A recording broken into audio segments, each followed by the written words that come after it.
Hello' বন্ধু, current আছামলৈ স্বাগতম।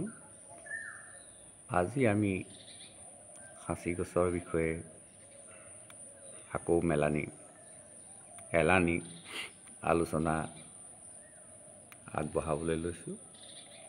সেইখিনি হৈছে এই সাঁচি খেতি আমি সকলোৱে কৰিবলৈ ইতিমধ্যে অগ্ৰসৰ হৈছোঁ। গতিকে সাঁচি গছৰ বিষয়ে বিস্তৃতভাৱে আমি জানি ল'বই লাগিব। এজোপা মই সাঁচি গছ দেখুৱাই আছোঁ, দেখিছেনে? এই সাঁচি গছজোপাৰ কমেও আপোনাৰ এতিয়া 60 ফুট ওখ হৈছে। এজোপা মিঠা সাঁচি। এতিয়া মই আপোনালোকক আজি এটা কথা বিশেষভাৱে জনাবলৈ লৈছোঁ। সেই কথাটো হৈছে আমাৰ সাঁচি গছবিলাক কিয় বেলেগ বেলেগ জাতৰ হৈছে।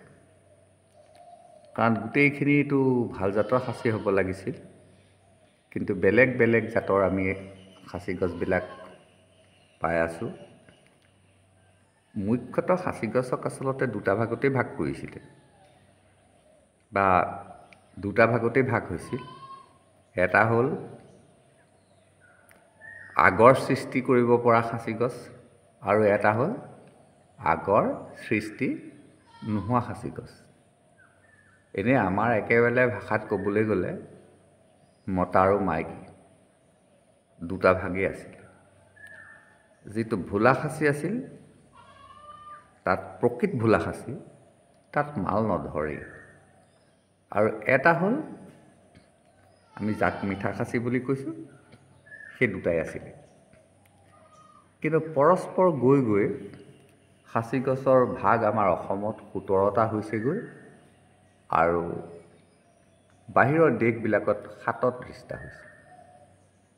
এই ভাগবিলাক হৈ যোৱাৰ মুখ্যতঃ কাৰণ হ'ল ইহঁতৰ পৰাগ সংযোগ। যেতিয়া এজোপা মিঠা সাঁচি আৰু এজোপা ভোলা সাঁচিৰ মাজত পৰাগ সংযোগ হৈ যায়, হৈ যোৱাৰ পিছত কি হৈছে, আমি বৰ্ণ সংকৰ এজোপা গছ পালোঁ। আপুনি নিশ্চয় কথাটো ধৰিব পাৰিছে যে এজোপা মিঠা সাঁচি আৰু এজোপা ভোলা সাঁচিৰ মাজত যেতিয়া পৰাগ সংযোগ হয়, তেতিয়া এজোপা বৰ্ণ সংকৰ জাতৰ আমি গছ পালোঁ। সেই বৰ্ণ সংকৰ জাতৰ গছজোপাৰ লগত যদি ভোলা সাঁচিৰ পৰাগ সংযোগ হয়, তেতিয়া আমি আকৌ এজোপা বেলেগ বৰ্ণ সংকৰ গছ পালোঁ। যদি মিঠা সাঁচি আৰু মিঠা সাঁচিৰ মাজতেই পৰাগ সংযোগ হয়, তেতিয়া আমি মিঠা সাঁচিয়ে পাই যাম। এতিয়া কথাটো হ'ল যে আমি এনেকুৱা কিছুমান অঞ্চললৈ গৈছোঁ, বা মই আপোনালোকক লৈ গৈছোঁ, যে য'ত কেৱল মাত্ৰ মিঠা সাঁচিয়ে আছে। সেই জেগাবিলাকত সেই গছবিলাক নিভেজাল হৈ আছে। ধৰক মোৰ এই পুলিটো, এই আটাইকেইটা পুলিয়ে মিঠা সাঁচি, ইয়াৰ আশে পাশে কোনো ভোলা সাঁচি নাই। বা এখন প্ৰকাণ্ড আপোনাৰ মোৰ সাঁচি বাগান আপুনি দেখি আছে, এইখন, ইয়াত কোনো ভোলা সাঁচি নাই। গতিকে ইয়াত আপুনি পিয়'ৰ মিঠা সাঁচি পাব। মিঠা সাঁচি মানে মাল ধৰা সাঁচি। চাওক, ইমান সুন্দৰ বাগান, সাঁচি বাগান। মোৰ নিজৰ নহয়, কিন্তু মোৰ কাষৰ ঘৰ। ইয়াত গোটেইখিনি মিঠা সাঁচি আছে, হাজাৰ হাজাৰ গছ আছে। সেই হাজাৰ হাজাৰ গছবিলাক চব মিঠা সাঁচি। কিন্তু আমি আজি অলপ দিনৰ পৰাহে এই সাঁচি খেতিটো কৰিবলৈ আৰম্ভ কৰিছোঁ। যেতিয়া আমি সৰু আছিলোঁ, তেতিয়া এজোপা এজোপা গছ 300, 400, 500 তেনেকুৱা টকাতেই বিক্ৰী হৈ গৈছিল। আৰু তেতিয়া 300 টকাও বৰ কম নাছিল। কাৰণ তেতিয়া চিমেণ্টৰ বেগ আছিল 4 টকা। যেতিয়া চিমেণ্টৰ দাম 4 টকা আছিলে, সেই সময়ত আমি সাঁচিগছত পাইছিলোঁ 1000ৰ তলত, আৰু সেয়াই আছিলে বহুত টকা।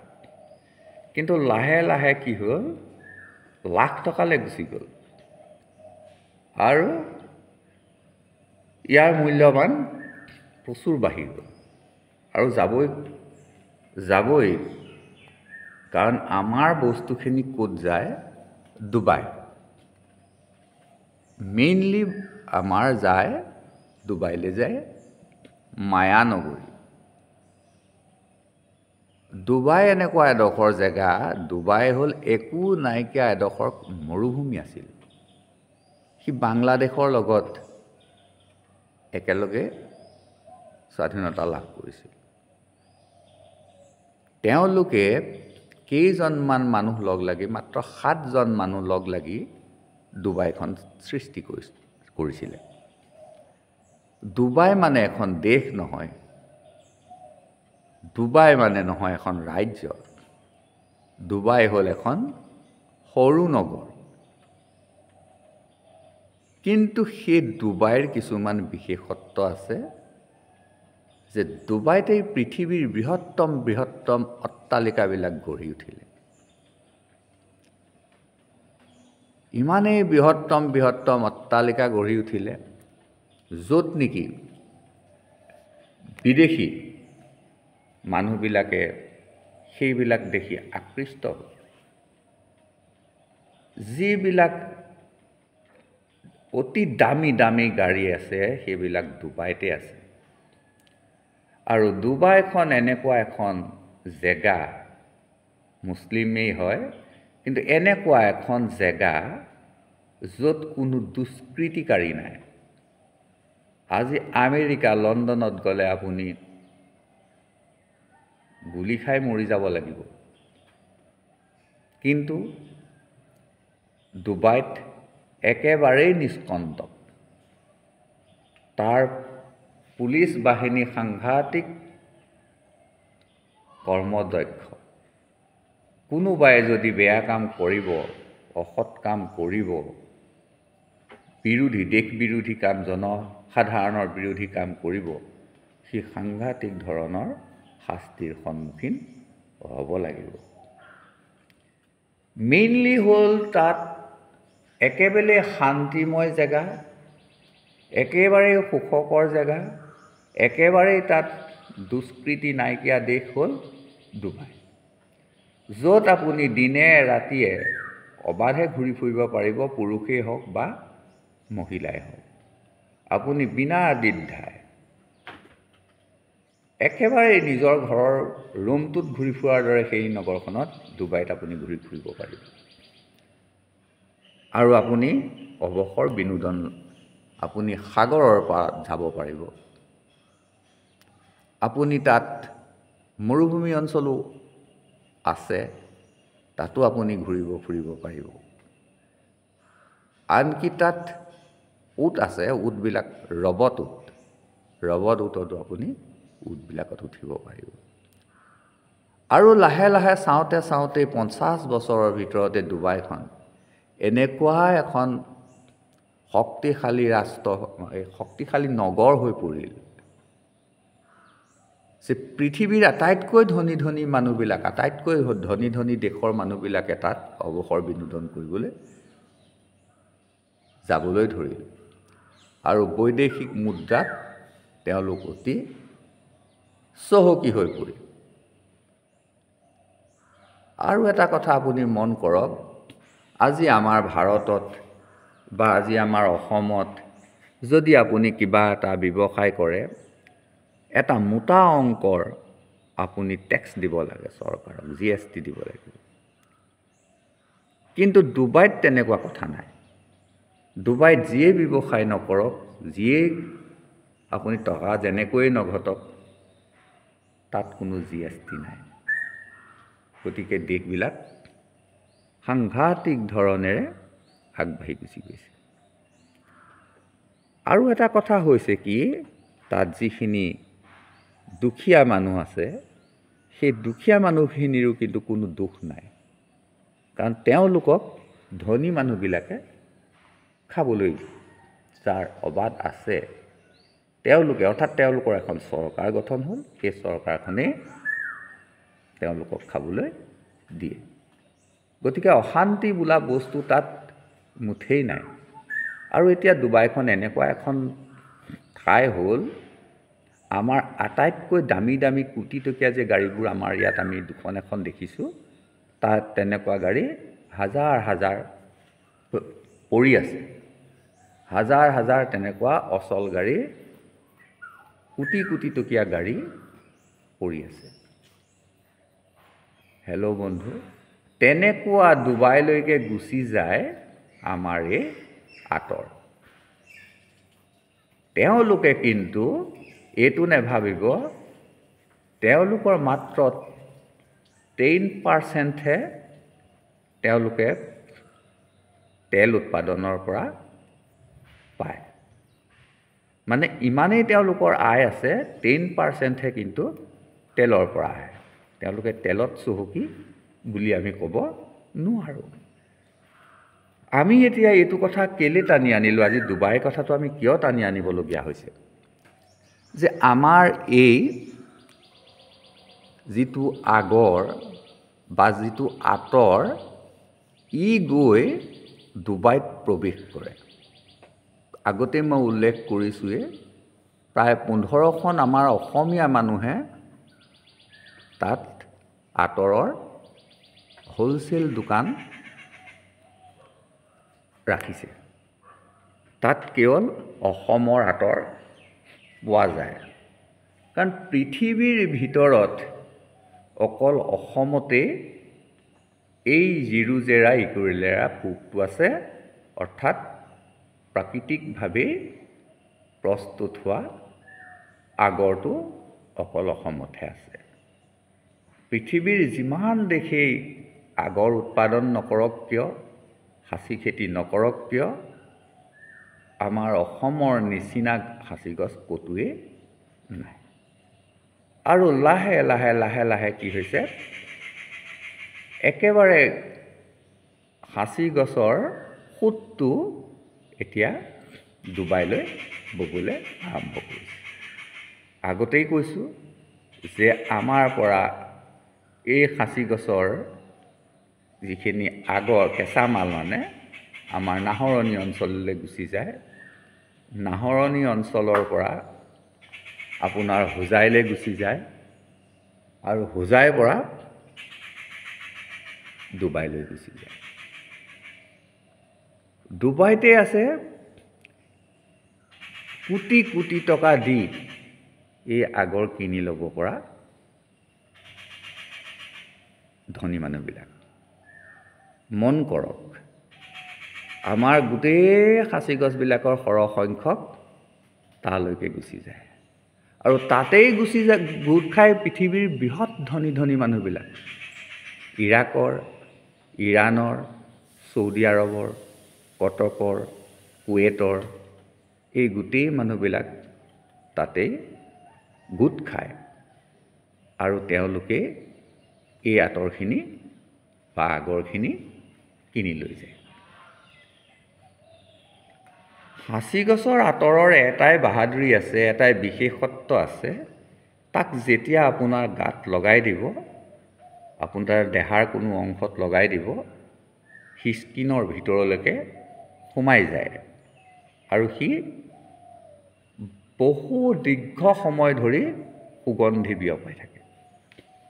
যেনেকৈ আমাৰ মানুহৰ এতিয়া, আমাৰ বিশেষকৈ মই মহিলাসকলৰ কথা কৈছোঁ, পদ্মিনী, চিত্ৰিণী, সংসিনী, হস্তিনী, অশ্ৰিনী, এইকেইটা ভাগ আছে। যিগৰাকী পদ্মিনী, অৰ্থাৎ আপোনালোকে পদ্মাৱতীৰ নাম নিশ্চয় পাইছে, মৎস্যগন্ধাৰ নাম নিশ্চয় পাইছে। আমাৰ ভাৰতৰ ইতিহাস, মৎস্যগন্ধাই হৈছিলেগৈ পদ্মগন্ধা। এই যে পদ্মগন্ধা, মানে তেওঁৰ গাৰ পৰা পদুম পদুম গোন্ধায়। যিগৰাকীৰ গাৰ পৰা পদুম পদুম গোন্ধায়। তেওঁই হ'ল পদ্মিনী। মই মাত্ৰ সেইটো বাইপাছত এতিয়া নাযাওঁ, মই এতিয়া সাঁচি গছতহে লাগি আছোঁ। গতিকে মই এই চেপ্টাৰটোহে আলোচনা কৰিম। এইকাৰণেই টানি আনিলোঁ যে সাঁচি গছৰ আঁতৰ যেতিয়া কোনোবা এজন মানুহে লয়, তেওঁ এই সুগন্ধিটো, সাঁচি গছৰ যি স্বৰ্গীয় অনুভূতি, যি সুগন্ধ, ই কেইবাদিনলৈও মলমলাই থাকে। ই কেইবাদিনলৈও মলমলাই থাকে। তেনেকুৱা এবিধ চেণ্ট ইতিমধ্যে বেণ্ড কৰিছে, আমাৰ মাজত আহিছিলে, যিটো আমেৰিকা ব্ৰেণ্ড হয়, যে আপুনি চোলাত যদি অকণমান আপোনাৰ চাৰ্টটোত লগাই দিয়ে, চাৰ্টটো নোধোৱালৈকে গোন্ধাই থাকে। অৱশ্যে দাম হয়, কিন্তু এতিয়া বেণ্ড কৰিছে, সেইটো বৰ্তমান মাৰ্কেটত নাপায়, উপলব্ধ নহয়। কিন্তু এনেকুৱা হয়, আপুনি যদি এদিন লয়, চোলাটো নোধোৱা পৰ্যন্ত সি সৌৰভ বিলায়। এই সাঁচি গছটো তেনেকুৱা বস্তুৱে, ইয়াক কিন্তু আপোনাৰ কোনো চাৰ্টত নলগায়, ই নিজৰ বডিটোতে লগায়। আৰু লগোৱাৰ পিছত ই একেবাৰে স্থায়ী সুগন্ধ বিলাই থাকিব পাৰে। আৰু ই মন মগজু তেনেকুৱা এটা মৃদু সৌৰভ বিলাই, মন মগজুত, বাহিৰৰ কথা মই নকলোৱে, ই মন মগজুক এনেকুৱা এটা প্ৰশান্তি প্ৰদান কৰিব পাৰে যে পৃথিৱীত আৰু তেনেকুৱা বস্তু ক'তোৱেই নাই। বিশেষকৈ অসমৰ আঁতৰ। অসমৰ আঁতৰ যদি কেনেবাকৈ অকণমান মানুহৰ গাত লগাই দিয়া হয়, একেবাৰে যাদুকৰী প্ৰভাৱ। সুগন্ধটো বিলালে সি অভ্যন্তৰভাগো একেবাৰে সুগন্ধি কৰি তোলে। আৰু সেই গোটেই সুগন্ধিবিলাক গোট খাই আছেগৈ ডুবাইত। গতিকে চাওক, আজি ডুবাইখন কেনেকুৱা হৈ গ'ল। মাত্ৰ 50-60 বছৰৰ ভিতৰতে ডুবাইখন কেনেকুৱা হৈ গ'ল। কাৰণ তাত কি গোট খাই আছে? আগৰ। ক'লোৱেই যে ডুবাইখন এখন সৰু নগৰ, কিন্তু পৃথিৱীৰ ভিতৰত ধনী। পৃথিৱীৰ ভিতৰত ধনী। বৃহৎ বৃহৎ অট্টালিকা, বৃহৎ বৃহৎ দলং,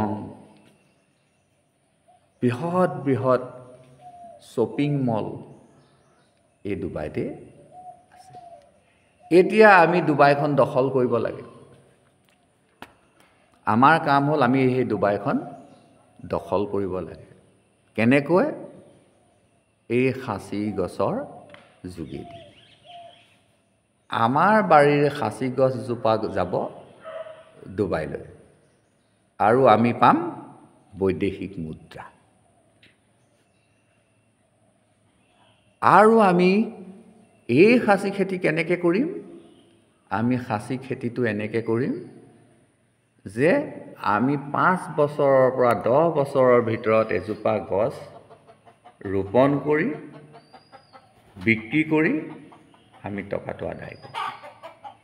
আৰু লগে লগে আমি অলপ যত্ন কৰিম যে কেনেকৈ আমি এই সাঁচি গছৰ পৰা মালটো আমিয়ে উলিয়াব পাৰোঁ।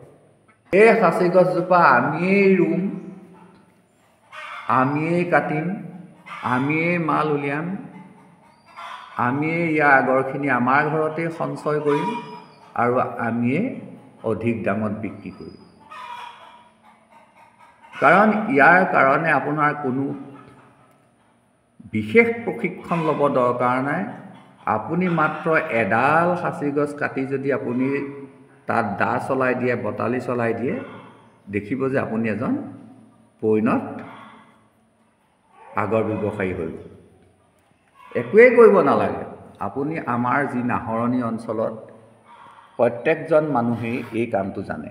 প্ৰত্যেকজন মানুহে এইটো জানে, হিন্দুৱেই হওক বা মুছলমানেই হওক। প্ৰত্যেকেই সাঁচি গছ কাটিব জানে, প্ৰত্যেকেই সাঁচি গছৰ মাল উলিয়াব জানে, আগৰ উলিয়াব জানে। কিন্তু সমস্যাটো হ'ল আমাৰ মাজলৈ চিলতীয়াবিলাক অৰ্থাৎ যিবিলাকে এই মালটো কিনি লৈ যায় সেই মানুহখিনি আমি আনিব পৰা নাই। আহি যাব যেতিয়া আপুনি 5 লাখ টকীয়া 6 লাখ টকীয়া আপুনি 10-12ডাল গছ আপোনাৰ বাৰীত কৰি দিব পাৰে, আপোনাৰ গাঁওখনত তেনেকুৱা গছ কৰি দিব পাৰে। আপুনি যদি প্ৰত্যেককে উৎসাহিত কৰিব পাৰে, প্ৰত্যেককে যদি আপুনি এই ভাল ভাল জাতৰ সাঁচি গছৰ সঁচ দিব পাৰে, তেতিয়াহ'লে তেওঁলোক ইয়ালৈ আহিবলৈ বাধ্য হ'ব। কাৰণ তেওঁলোকে যিটো দামত বস্তু কিনিছে তাতকৈ সস্তাত পাব। কাৰণ আমাৰ গছডাল 4 বিঘা বা 5 বিঘা হৈ পেলাই নিহে ই আগৰটো ওলাই গ'ল। প্ৰথমে আমাৰ পৰা কিনি নিলে অতি পানী দৰত 2000 বা 4000 বা 5000তে লৈ গুচি গ'ল।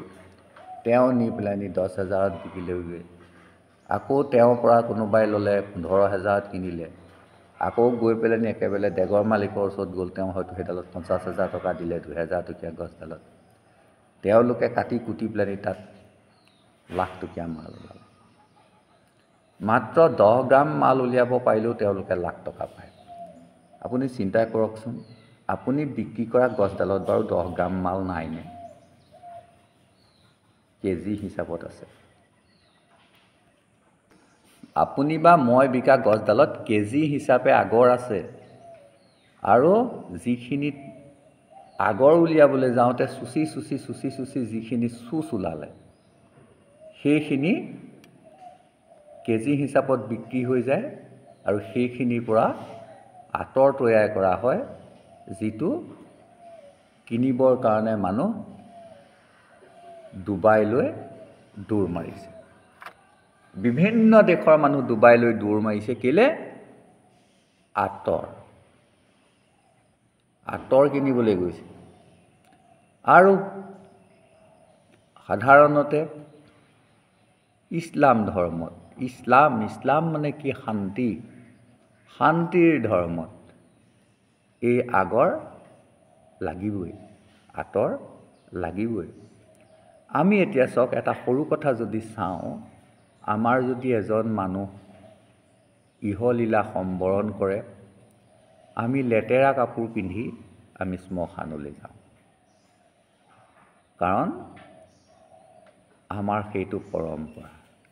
কিন্তু মুছলিমসকল বা ইছলাম ধৰ্মৰ লোকসকল কেনেকৈ যায় চাবচোন।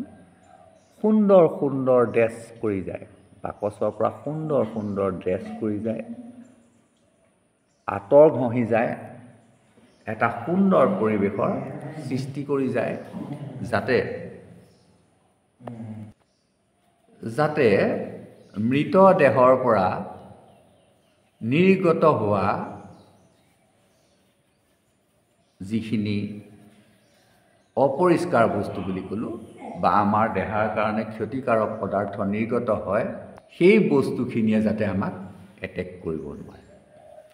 হেল্ল' বন্ধু, যেতিয়ালৈকে মানৱ দেহত তেজৰ প্ৰবাহ নিৰ্গত হৈ থাকে, তেতিয়ালৈকে কোনো ভাইৰাছে মানুহৰ দেহটো আক্ৰমণ কৰিবলৈ যত্ন কৰিলেও ভাইৰাছবিলাক নিপাত হৈ থাকে।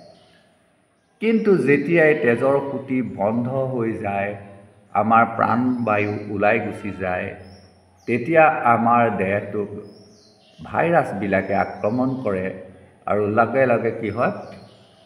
মৰা মৃতদেহটো ফুলি যাবলৈ আৰম্ভ কৰে, থেপথেপীয়া হৈ যায়, আৰু লাহে লাহে নীলা হৈ যায়। আৰু এনেকুৱা হয় যে বেছি দেৰি যদি আপুনি ৰাখিবলগীয়া হয় মৃতদেহটো, কোনো বৈজ্ঞানিক পদ্ধতি অৱলম্বন নকৰাকৈ যদি তাক 2-3 দিন ৰাখি থোৱা যায়, তেতিয়া কি হ'ব? লাহে লাহে গলিবলৈ আৰম্ভ কৰিব, আৰু তাত বিষাক্ত কিছুমান পদাৰ্থৰ সৃষ্টি হয়। ফলস্বৰূপে কি হয়?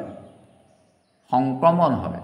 জীৱিত মানুহবিলাকলৈ সেই ভাইৰাছবিলাক সংক্ৰমণ হয়, আৰু দুৰাৰোগ্য, বিশেষকৈ বসন্ত ৰোগটো তাৰ পৰাই প্ৰাদুৰ্ভাৱ হয়। আৰু সেইখিনি নিষ্কাশিত কৰিবৰ কাৰণে অহৰহ মৃতদেহটোত সংগ্ৰাম হৈ থাকে। যি কি নহওক তাৰ পৰা পৰিত্ৰাণ কৰিবৰ কাৰণে ইছলামপন্থীসকলে কি কৰে, প্ৰত্যেকেই ৰক্ষা কৱচ হিচাপে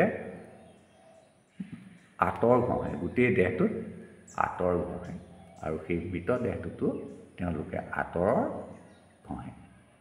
গতিকে তেওঁলোকে ইষ্ট মিষ্ট বন্ধু কুটুম্ব গোট নোপোৱালৈকে মৃতদেহটো ৰাখি থ'ব পাৰে।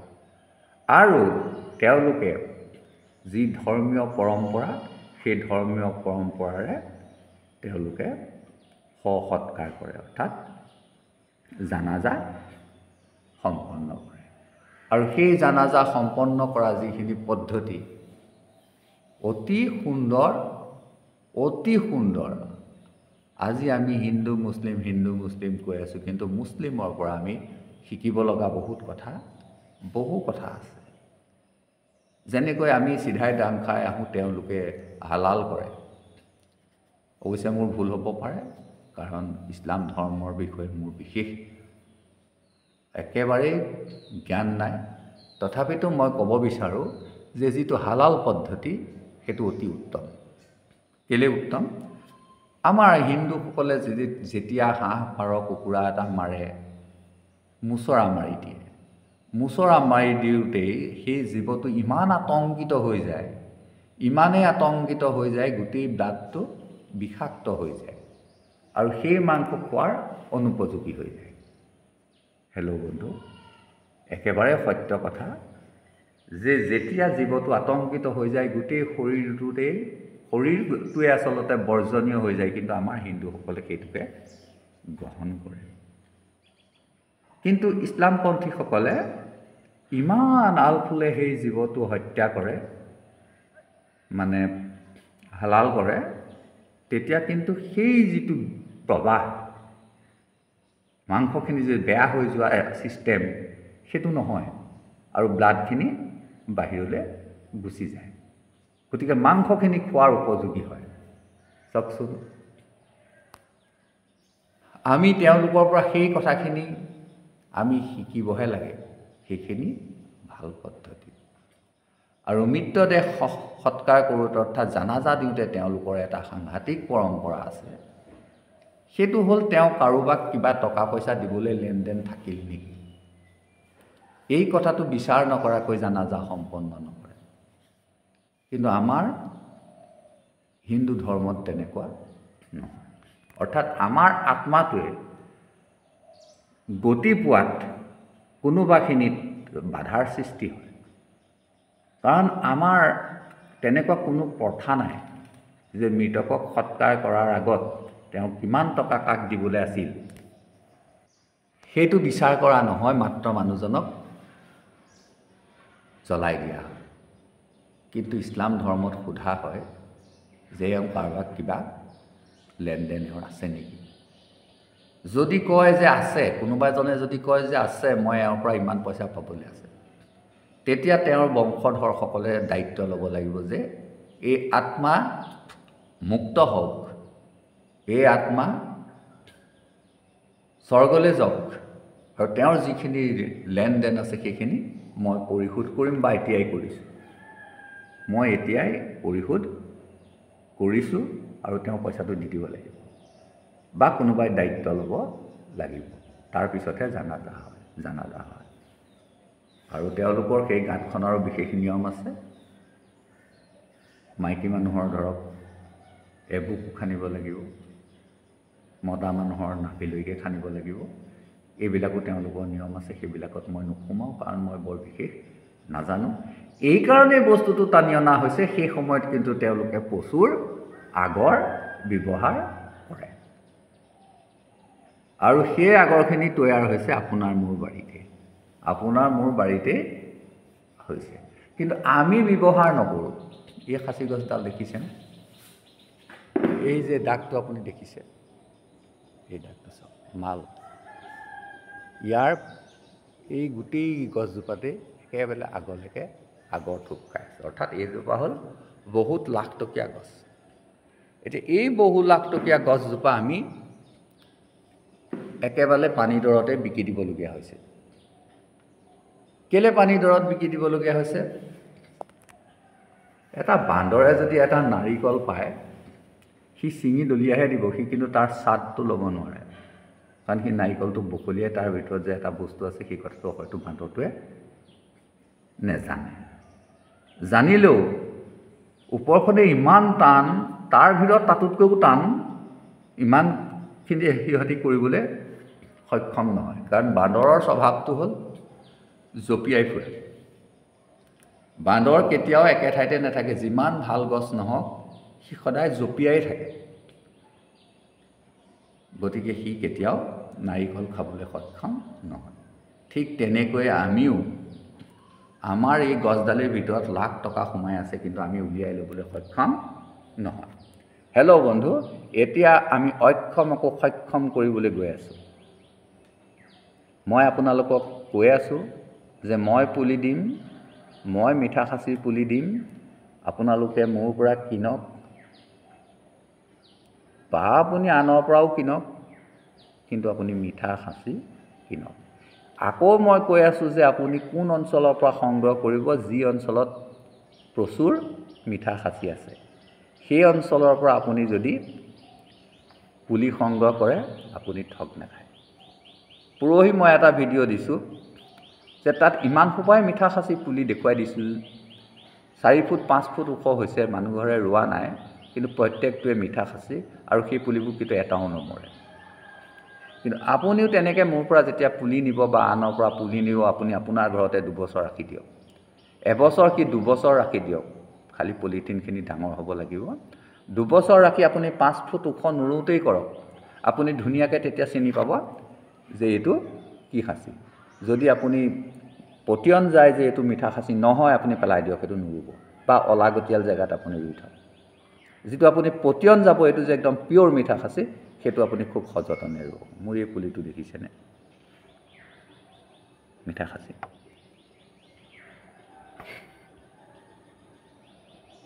এই পুলিটোৰ পৰা এইবাৰ মই গুটি সংগ্ৰহ কৰিম। আচৰিত কথা, মই ভাবি পোৱা পৰা নাই, এই পুলিটোত কিন্তু আজিলৈকে গুটি লগা নাই। বয়স বহুত হৈ গ'ল, বয়স মানে ওখ ডাঙৰ বহুত হৈ গ'ল, বয়স কম হৈ আছে, কিন্তু গুটি লগা নাই। এইবাৰ কিন্তু ইয়াত গুটি লগাব লাগিব। আৰু এটা কথা, এইজোপা যে মিঠা খাচী কেনেকৈ জানিম, এই কেইজোপা চাওক, এই কেইজোপা মোৰ মিঠা খাচী, সাংঘাতিক ধুনীয়া মিঠা খাচী। আৰু সেই মিঠা খাচীজোপাৰ তলতেই আপুনি চাওক, এইটো মোৰ পুলি হৈ গ'ল, এইটো মিঠা খাচী। মই ৰোৱা নাই, নিজে হৈছে। সাধাৰণতে ৰোৱাতকৈ নিজে হোৱা পুলিটো বেছি ভাল হয়, জানেনে? এইটো চাওক, আৰু এইটো মই লাহেকৈ আপোনাক ইয়াত দেখুৱাই আনিছোঁ, সেই পুলিটোৰ ওপৰতে আপোনাৰ এইটো ডাল চাওক, মিঠা খাচীৰ ডাল, ইয়াতেই গুটি লাগিছিল, আৰু ইয়াৰ পৰা পৰি গৈছে এইটো। গতিকে খাচী গছ কৰিলে এনেকুৱা কৰিব লাগিব, এনেকুৱা ওখ ওখ, মানে এইটো। এজন মানুহে মোক কালি পৰহি এটা কথা সুধিছিল এগৰাকীয়ে, যে খাচী গছৰ ডালবিলাক কাটি দিলে ভাল নেকি? হয়, খুব ভাল। মোৰ এই ডালখিনি আচলতে কাটিবই লাগিছিলে, এই বেকা বেকা ডালবিলাক কাটিবই লাগিছিলে, নকটাৰ কাৰণে পুলিটো ৰৈ আছে। ইয়াৰ যিবিলাক বেকা বেকা ডাল, এই বেকা বেকা ডালবিলাক কাটিব লাগিব। কিন্তু আপুনি ভোলা খাচীৰ ডাল কাটিবই নোৱাৰে। যিজোপা ভোলা খাচী আপুনি ডাল কাটিবই নোৱাৰে, কাৰণ কি 6 ফুটমান গৈ দুইফালে 2টা ডাল হৈ যাব বা 3টা ডাল হৈ যাব। গতিকে তাক আপুনি তাৰ যিটো পইণ্ট, ওপৰলৈ যোৱা পইণ্ট নাথাকে, পইণ্ট নথকাৰ কাৰণে আপুনি অকণমান ডাঙৰ হ'লে চিনি পাব যে এইটো ভোলা খাচী। হেল্ল' বন্ধু, আৰু পাতিবলৈ আছে, বহুত পাতিবলৈ আছে, খাচী গছৰ কথা বহুত পাতিবলৈ আছে। এইখিনিয়ে মই গোটেইখিনি লিখিত ৰূপ দিম, আৰু এখন মই কিতাপ বনাম। আজিলৈকে খাচী গছৰ ওপৰত মই কোনো কিতাপ পোৱা নাই, কিন্তু মই এখন যদি পাৰোঁ, সময় হয়, মই এখন বনাম আৰু আপোনালোকৰ হাতত তুলি দিম। আজিলৈ আহোঁ, আকৌ লগ পাম, ধন্যবাদ।